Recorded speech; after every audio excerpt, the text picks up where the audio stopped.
그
630장 진리와 생명 되신 주.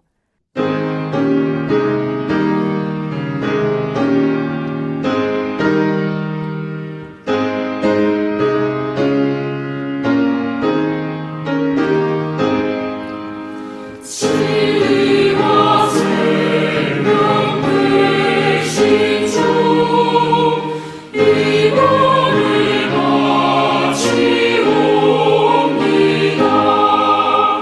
믿음과 소망 사랑에 강마음 되게 하소서.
할렐루야.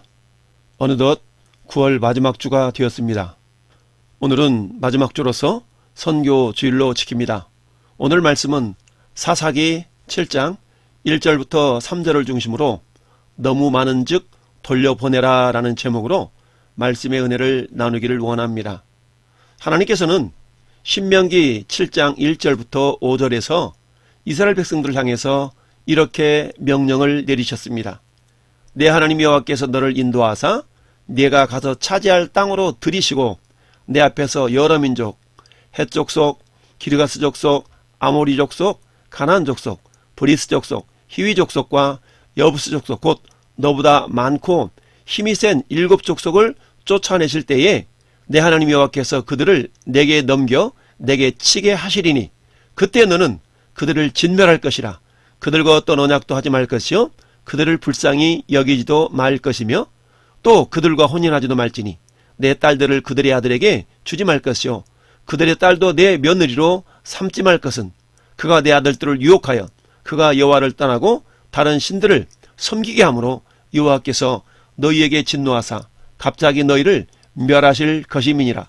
오직 너희가 그들에게 행할 것은 이러하니 그들의 제단을 헐며 주상을 깨뜨리며 아세라 목상을 찍으며 조각한 우상들을 불사를 것이니라 라고 말씀하고 있습니다.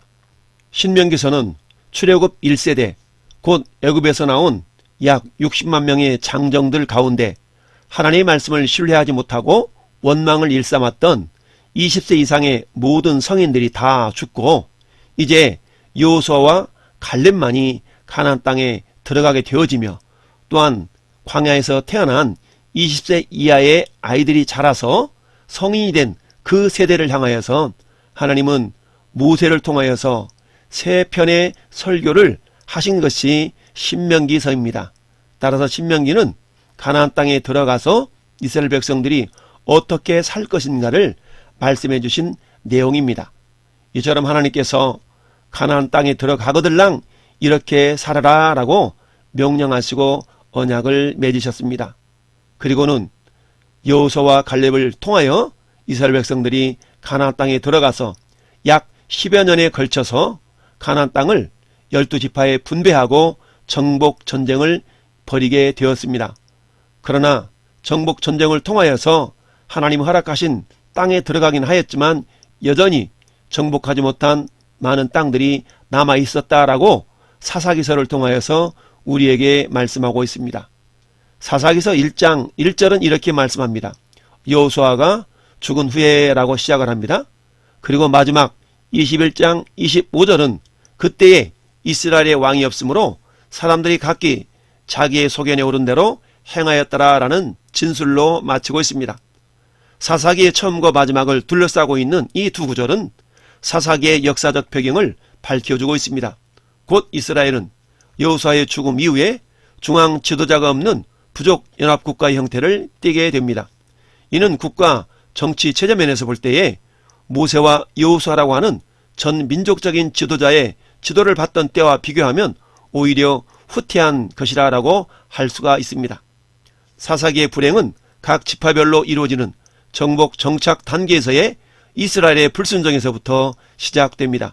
이스라엘은 가나안 땅의 족속들을 다 멸하라는 여호와의 명령을 이행하지 않고 그들을 남겨둠으로써 타협을 하였던 것입니다. 바로 여기서부터 사사기의 어두운 350여 년간의 역사가 시작됩니다. 타협의 결과, 곧 불순종의 결과는 평화와 안식이 아니라 압제와 혼란이었던 것입니다. 성도는 하나님의 명령의 내용을 바꾸는 자가 아니라 그것을 따르는 자인 것입니다. 오늘 본문을 통하여서 우리는 크게 몇 가지를 생각해 볼 수가 있습니다. 첫째는 위기 신앙의 문제점입니다. 이스라엘 백성들은 압제 속에서 더 이상 견딜 수 없을 때에 여호와를 찾으며 부르짖었습니다. 그러나 그들은 문제가 해결되면 곧 그들을 구원하신 여호와의 은혜를 망각하고 원래의 죄악된 상태로 돌아가 버렸습니다. 성도가 위기 때에 하나님께 부르짖는 것은 너무나 당연합니다. 그러나 위기 때에만 하나님을 찾는 것은 결국 다음의 결과를 초래합니다. 즉 위기 속에 방치되든지 아니면 계속적인 위기를 초래하든지 하나님은 결코 보조 타이어가 아닙니다. 두 번째, 배교의 대표적인 사례는 종교다원주의라는 것입니다.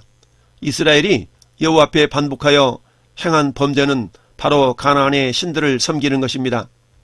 오늘 본문 3장 7절 말씀에는 이스라엘 자손이 여호와의 목전에 악을 행하여 자기들이 하나님 여호와를 잊어버리고 바알들과 아세라들을 섬긴지라 라고 말씀합니다. 또한 8장 33절에는 기드온이 이미 죽음에 이스라엘 자손들이 돌아서서 바알들을 따라가 음행하였으며 또 바알불릿을 자기들의 신으로 삼고 라고 말씀하고 있습니다.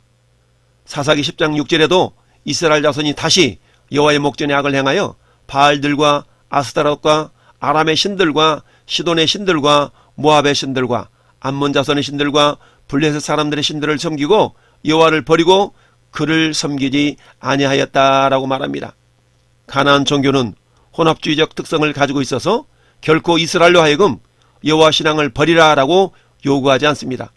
다만 여호와를 섬기며 동시에 그 땅의 신들도 섬기라라고 유혹할 뿐입니다. 이스라엘 역시 양자택일적인 차원에서 하나님 대신 가나안 신들을 택한 적이 없습니다. 그러나 하나님께서는 여호와를 섬기면서도 가나안의 신들을 섬긴 이스라엘의 행위를 자기를 버린 것으로 간주하셨던 것입니다.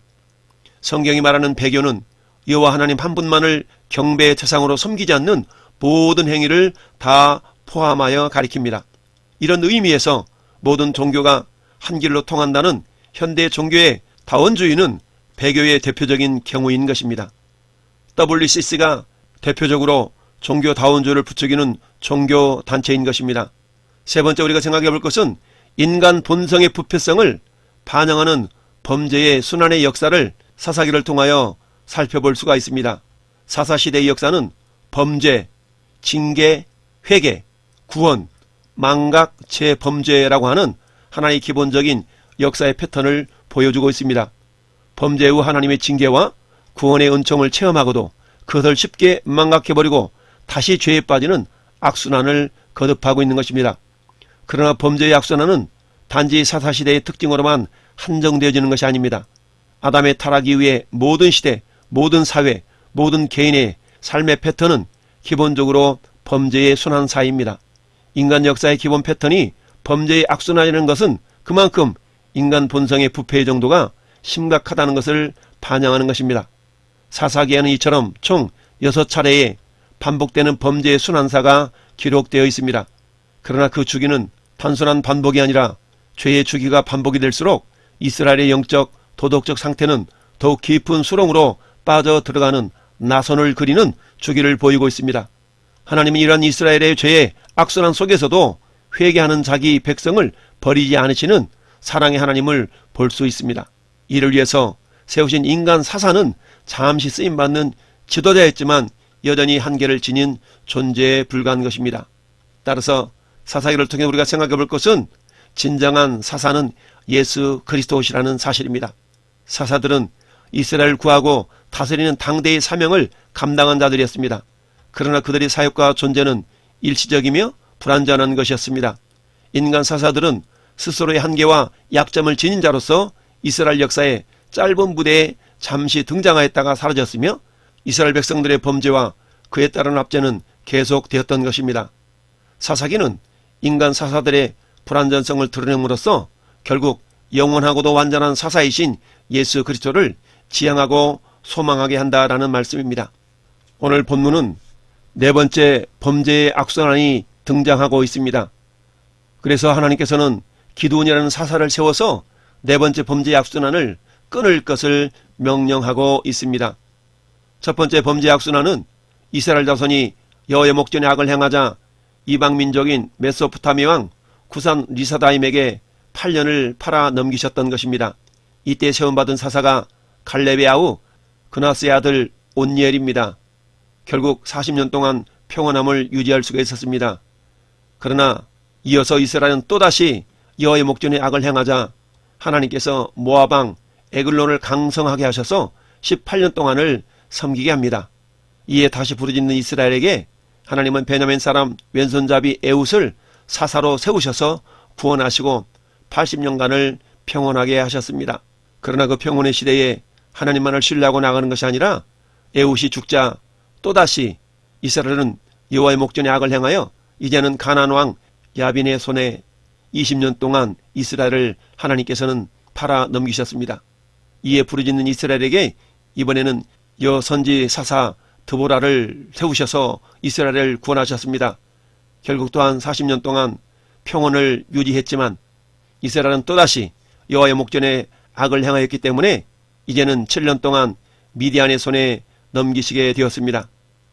유목민들인 미디안, 아말렉, 동방 사람들이 토지 소산을 멸하고 그리고 이스라엘의 모든 먹을 것들을 약탈해 가자 그들은 여호와께 부르짖게 되었습니다. 그러나 이전에 세 번의 악순환과 다르게 이제는 즉각적으로 사사를 보내신 것이 아니라 한 선지자를 보내어 그들의 죄악을 진단하게 하셨던 것입니다. 하나님께서는 이어서 므낫세 지파의 기드온을 사사로 세우셔서 이 미디안 연합군과의 싸움에서 승리를 이루어 가고 계시는 것을 보게 됩니다. 6장 7절부터 10절까지의 말씀에는 무명의 선자를 보내셔서 이스라엘의 죄를 진단하게 하셨습니다. 하나님 7년 동안 미디안 손에 이스라엘 자손들을 넘기셔서 고난을 받도록 허락하셨습니다. 미디안 족속은 같은 유목민 족속인 아말렉 족속 그리고 동방 사람들과 함께 이스라엘이 파종할 때면 진을 치고 올라와서 토지 수산을 멸하고 양, 나귀 할 것 없이 이스라엘을 멸하려고 하였습니다. 6장 3절부터 보니까 이스라엘이 파종할 때면 미디안과 아말렉과 동방 사람들이 치러 올라와서 진을 치고 가사에 이르도록 토지 수산을 멸하여 이스라엘 가운데 먹을 것을 남겨두지 아니하며 양이나 소나 나귀도 남겨두지 아니하니 이는 그들의 짐승과 장막을 가지고 올라와 메뚜기 떼같이 많이 들어오니 그 사람과 낙타가 무사함이라. 그들이 그 땅에 들어와 멸하려 하니 이스라엘이 미디안으로 말미암아 궁핍함이 심한지라. 이에 이스라엘 자손이 여호와께 부르짖었더라라고 말씀합니다. 하나님은 부르짖는 이스라엘 자손들에게 무명의 한 선지자를 보내셔서 그들의 영적인 상태를 진단하셨습니다. 한마디로 말하면 이스라엘 자손에게 그들의 영적인 상태를 보게 하셨던 것입니다. 사사기 6장 10절에 내가 또 너희에게 이르기를 나는 너희 하나님 여호와니 너희가 거주하는 아모리 사람의 땅의 신들을 두려워하지 말라 하였으나 너희가 내 목소리를 듣지 아니하였느니라 하셨다 하니라. 이스라엘 백성들은 하나님 언약의 말씀을 경청하지 않았던 것입니다. 말씀을 통한 복이 임하는 첫 단계는 하나님의 말씀에 대한 경청입니다. 곧 샤마라는 것이지요. 신명기 28장 1절에 내가 내 하나님 여호와의 말씀을 삼가 듣고 내가 오늘 내게 명령하는 그 모든 명령을 지행하면 내 하나님 여호와께서 너를 세계 모든 민족 위에 뛰어나게 하실 것이라. 내가 내 하나님 여호와의 말씀을 청종하면 이 모든 복이 내게 임하며 내게 이르리니라고 하나님께서는 말씀하고 계십니다. 드디어 하나님께서는 한 선지자의 말씀을 통하여 그들의 죄를 진단하신 이후에 기드온을 사사로 세우셨습니다. 6장 11절에서 40절 사이에 나타나 있는데 하나님은 여호와의 사자를 보내어 므낫세 지파의 기드온을 사사로 부르셨습니다. 이때 기드온에게는 용사다운 면모는 전혀 없었습니다. 6장 11절에 여호와의 사자가 아비에셀 사람 요아스에게 속한 오브라에 이르러 상수리 나무 아래에서 앉으니라. 마침 요아스의 아들 기드온이 미디안 사람에게 알리지 아니하리하여 밀을 포도주 틀에서 타작하더니라고 말씀합니다. 하나님은 약한 자를 들어서 강한 자를 부끄럽게 하실 수 있는 능력이 있으십니다. 고린도전서 1장 27절 말씀에 그러나 하나님께서 세상에 미련한 것들을 택하사 지혜 있는 자들을 부끄럽게 하려 하시고 세상의 약한 것들을 택하사 강한 것들을 부끄럽게 하려 하시며 라고 말씀합니다.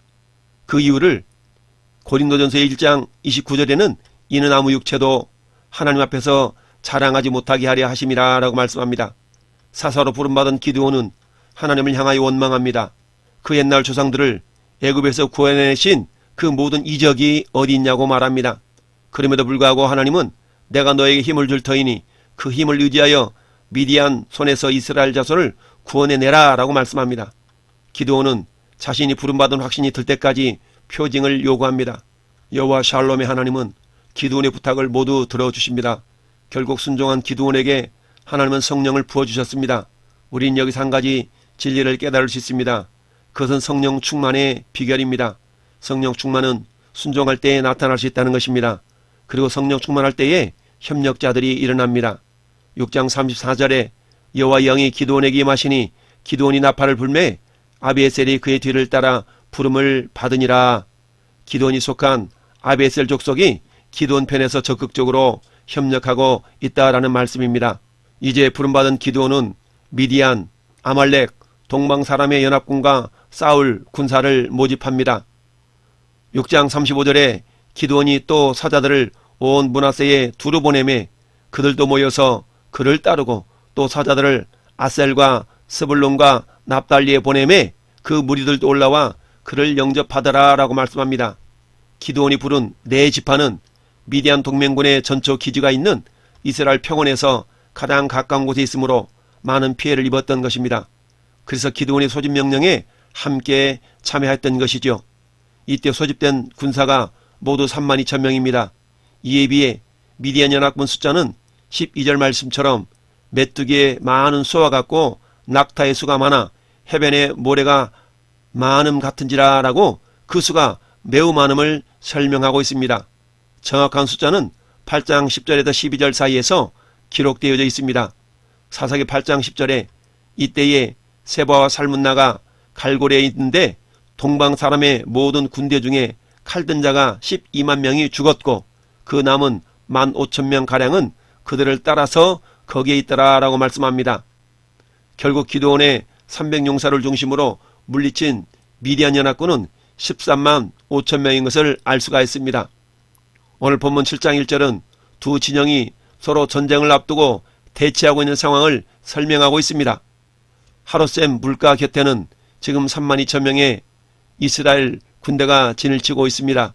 그리고 맞은편 모래산 앞 이스라엘 골짜기에는 미디안 진영 사람 13만 5천 명이 진을 치고 있습니다. 여러분, 군사력을 비교해 봅시다. 산술적으로 보면 약 적군이 4, 아군이 1의 비율입니다. 산술적으로도 상대하기가 쉽지 않습니다. 그런데 하나님은 너를 따른 백성이 너무 많은즉 그 수를 줄이라는 것입니다. 6장 33절을 보면 미디안과 아말렉과 동방 사람이 다 함께 모여 요단강을 건너와서 이스라엘 골짜기에 진을 친지라라고 설명하고 있습니다. 적들이 연합군을 형성하여 13만 5천 명의 병력으로 이스라엘을 침공한 것입니다. 이처럼 세 종족이 연합하여 형성한 대규모의 병력은 실로 이스라엘 백성들을 두려움에 떨게 하기에 충분했던 것이죠. 심지어 하나님의 신이 임한 기드온까지도 승리를 확신하지 못하고 두려움에 떨며 하나님께 표징을 구하게 만들 정도였습니다. 이처럼 두려움은 성도를 무력화시키는 사단의 무기인 것입니다. 만약 하나님께서 기드온에게 표징을 보여주지 않으셨더라면 기드온 역시도 이들과 싸우지 못하고 이전처럼 집과 밭의 곡식을 버려두고 산성과 토굴 속으로 숨어 들었을 것입니다. 그렇습니다. 사단은 영적 전쟁에서 언제나 성도들을 향하여 이 두려움이라는 무기를 즐겨 사용합니다. 죽음에 대한 두려움 때문에 믿음을 배반하게 만들고 실패에 대한 두려움 때문에 악을 의지하게 만듭니다. 사울왕을 보십시오. 그는 백성들에게 원망 들을 것을 두려워하여 아말렉 족속에게 속한 모든 것, 즉 남녀노소와 우양을 비롯한 모든 가축들을 진멸하라는 하나님의 명령을 어기고 아말렉 왕 아각과 질려온 우양들을 남겨두는 불순종의 죄를 범하고 말았습니다. 예수님의 제자들은 어떻습니까? 대제사장과 장로들이 보낸 군병들을 두려워하여 예수를 홀로 버려두고 뿔뿔이 흩어져 버렸으며 또 베드로는 두려움을 인하여 예수 그리스도를 3번씩이나 부인하고 말았습니다. 이 밖에도 수많은 성도들이 두려움이라고 하는 사단의 무기에 의하여 무력하게 넘어지며 실족하고 말았습니다. 두려움을 이기는 비결이 무엇일까요? 그것은 하나님을 절대적으로 신뢰하는 것입니다. 잠언서 29장 25절은 이렇게 말씀합니다. 사람을 두려워하면 올무에 걸리게 되거니와 여호와를 의지하는 자는 안전하리라. 또한 두려움을 이길 수 있는 비결은 무엇일까요? 그것은 부활신앙입니다. 즉 죽어도 다시 사는 부활신앙은 죽음의 두려움을 이기게 합니다. 히브리서 11장 35절 말씀에 여자들은 자기들의 죽은 자들을 부활로 받아들이기도 하며 또 어떤 이들은 더 좋은 부활을 얻고자 하여 심한 고문을 받되 구차히 풀려나기를 원하지 아니하였다라고 말씀하고 있습니다. 하나님은 32,000명의 지원병들이 너무 많으니 숫자를 줄이라 라고 2절에 말씀하고 있습니다. 이처럼 하나님께서는 기드온에게 그렇지 않아도 절대적인 수적 열세에 있었던 이스라엘 군사들의 숫자를 대폭 줄일 것을 명령하였던 것이죠. 이는 이스라엘 백성들로 하여금 전쟁의 승리가 오직 여호와 하나님에 의한 것임을 알게 하고 또 승리한 후에도 이스라엘이 마치 자기들의 힘으로 승리한 것처럼 교만해지지 않도록 하시기 위함이었습니다. 1절에 이스라엘의 군대와 미디안 연합군의 군대가 서로 대치하고 있는 모습은 단순한 민족 간의 전쟁을 뛰어넘어 과연 하나님과 바알 중 어떤 신이 참신인지를 판가름하는 영적 전쟁인 것입니다. 만약 이 전쟁에서 바알에게 대항하였던 기드온이 패하게 된다면 이스라엘 백성들은 이를 기드온이 바알에게 대항하여서 징벌을 받은 것이라 라고 생각하게 될 것이며 따라서 바알을 진정 살아있는 참신으로 여기고 더욱 열렬히 숭배하게 될 것이었습니다. 그러나 만약 하나님의 이름으로 바알에게 대항하였던 기드온이 절대적인 수적 열세에도 불구하고 이 전쟁에서 승리하게 된다면 이스라엘 백성들은 바알은 전혀 아무런 능력도 발휘할 수 없는 무능한 존재에 불과하며 오직 여호와 하나님만이 참신이라는 사실을 다시 한번 확인하게 될 것이었습니다. 따라서 이 전쟁은 기드온의 승리를 통하여 영광 받으시기를 원하시는 하나님과 미디안 연합군의 승리를 통하여서 하나님을 회방하기 원하는 사단 간의 영적 전쟁이며 또 여룻바알이 이끄는 이스라엘 군대와 미디안 연합군의 팽팽한 대치는 곧 하나님의 세력과 사단의 세력 간의 팽팽한 대치였다라고 볼 수도 있는 것입니다. 이러한 영적 대치 현상은 아담의 타락 이후에 이 세상에서 언제나 있어 왔던 것이며 또한 오늘날 우리가 살아가고 있는 이 세상에서도 여전히 계속되고 있는 것입니다. 즉 오늘날 하나님 안에서 거룩한 삶을 살아가려고 하는 성도들과 그런 성도들을 유혹하여 넘어뜨려서 그들을 다시금 자신의 지배하에 두려는 사단과 영적인 전쟁이 벌어지고 있는 이 세상은 성도를 통하여 영광 받으시기를 원하시는 하나님의 세력과 그 성도들을 넘어뜨림으로써 하나님을 회방하려는 사단의 세력이 팽팽히 대치하고 있는 상황이라는 것입니다. 따라서 성도는 언제나 깨어 있어야 합니다. 조금도 방심해서는 안 됩니다. 사단은 우리가 방심하여 허점을 보이는 순간 결코 그 기회를 놓치지 않고 우리를 공격해 옵니다. 그래서 사도 베드로는 우리를 향해 근신하라 깨어라 너희 대적마귀가 우는 사자와 같이 두루다니며 삼킬자를 찾나니 너희는 믿음을 굳건하게 하여 저를 대적하라 라고 베드로전서 5장 8절 9절에 권면하고 있습니다. 이와 같이 항상 깨어서 사단의 세력에 예수 그리스도의 이름을 의지하여 성령의 검으로 싸운다면 반드시 승리하게 될 것입니다. 마치 여룻바알이라는 기드온이 300명의 군사로 13만 5천 명의 군사를 물리쳤던 것과 같은 놀라운 승리를 거두게 될 것입니다. 이를 위해서 에베소서 6장 12절 13절에도 이렇게 말씀합니다. 우리의 씨름은 혈과 육을 상대하는 것이 아니요 통치자들과 권세들과 이 어둠의 세상 주관자들과 하늘에 있는 악의 영들을 상대함이라. 그러므로 하나님의 전신갑주를 취하라. 이는 악한 날에 너희가 능히 대적하고 모든 일을 행한 후에 서기 위함이라 라고 말씀합니다. 그렇습니다. 또한 오늘 본문에는 우리가 끝까지 남는 자가 되라 라고 교훈하고 있습니다. 하나님께서는 기드온으로 하여금 그의 나팔 소리를 듣고 미디안 연합군을 물리치게 하여서 각 지파에서 모여든 3만 2천 명 가운데서 싸우기를 두려워하는 자 2만 2천 명과 무릎을 꿇고 물을 마신 9,700명을 집으로 돌려보내고 단 300명만을 남겨두게 하셨습니다. 여기서 3절에 두려워 떠는 자는 미디안 군대를 기드온의 손에 붙이셨다는 하나님 말씀을 믿지 않았다는 의미입니다. 또 무릎을 꿇고 물을 마셨다라는 6절 말씀에는 적의 공격에 대하여 대항할 준비가 되어 있지 않았음을 의미합니다. 즉 하나님은 기드온과 함께 미디안 연합군을 물리치게 하여서 모여든 3만 2천 명의 사람들 가운데 당신에 대한 믿음이 없는 자들과 적의 공격에 대항할 준비가 되어 있지 않는 자들을 제외시키시고 오직 믿음과 지혜로 끝까지 남은 단 300명의 군사들에게만 13만 5천 명에 이르는 미디안 대군을 격파하는 큰 영광을 허락하셨던 것입니다. 이처럼 하나님께서는 당신의 부르심을 듣고 당신에게로 나왔다고 해서 무조건 영광을 허락하시는 분이 아니십니다. 오직 믿음과 지혜로 끝까지 남는 자에게만 영광을 허락하시는 분입니다. 애굽을 떠나 젖과 꿀이 흐르는 약속의 땅으로 가라는 하나님 음성을 듣고 모세를 따라 광야로 나왔던 이스라엘 백성들을 보십시오. 그들이 하나님의 부르심을 듣고 광야로 나왔다고 해서 무조건 가나안 땅에 들어가는 것이 아님을 우리는 알 수 있습니다. 오직 믿음과 지혜로 끝까지 남았던 여호수아와 갈렙만이 가나안 땅에 들어가는 영광을 얻을 수가 있었던 것입니다. 민수기 14장 30절은 이렇게 말씀합니다. 여분네 아들 갈렙과 눈의 아들 여호수아 외에는 내가 맹세하여 너에게 살게 하리라 한 땅에 결코 들어가지 못하리라 라고 말씀합니다. 또 예수 그리스도의 부르심을 받고 그리스도에게 나왔던 그리스도 12 제자들은 어떠했습니까?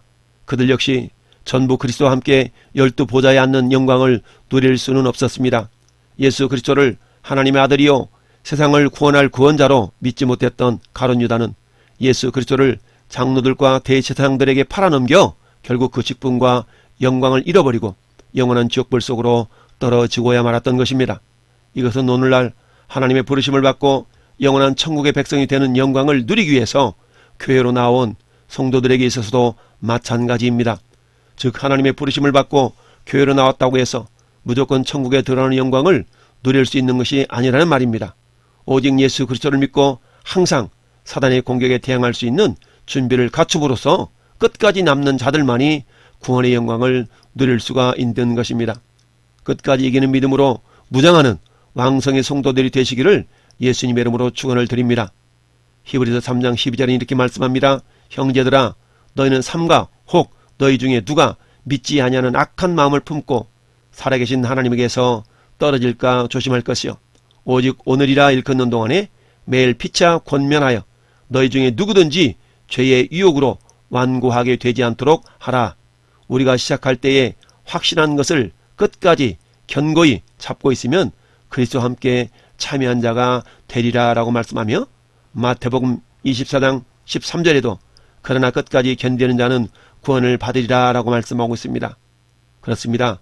우리 약한 곳에서 하나님의 더욱 큰 능력이 나타남을 본문은 말씀해주고 있습니다.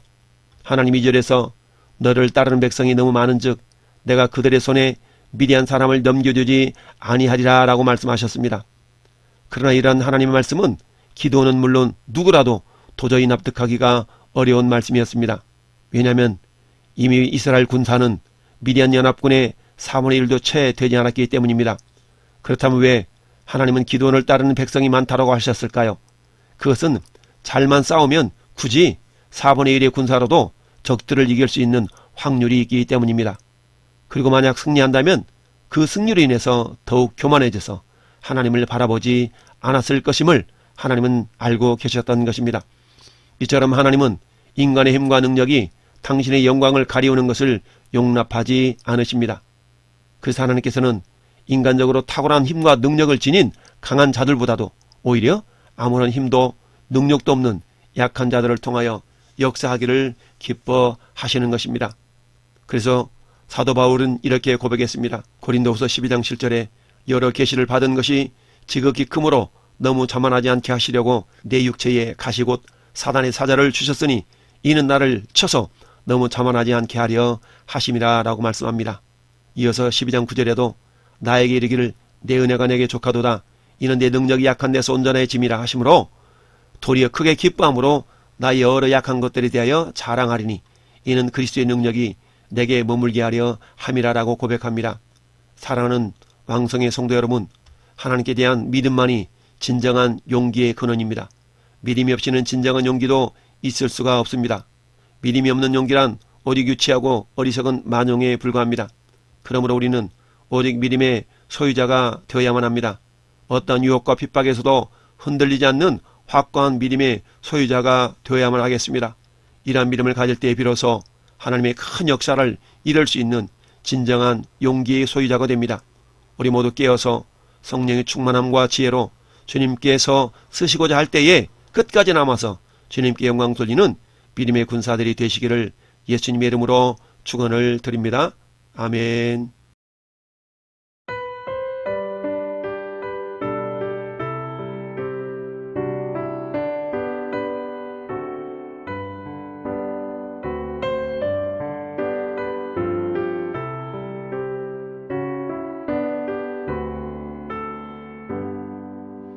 나의 갈 길 다가도록 예수 인도하시니 내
이제는 길이요 진리요 생명이시며 우리의 대장 되신 예수 그리스도의 은혜와 우리를 통해 영광 받으시기를 원하시는 아버지 하나님의 크신 사랑하심과 믿음과 지혜로 역사하시는 성령님의 내주 교통하심이 믿음의 선한 싸움에 끝까지 남는 용사로 주님께 쓰임받고 영광 돌리길 원하는 우리 모든 성도들 머리 위에와 이 나라 이 민족 위에 영원토록 함께 있을지어다.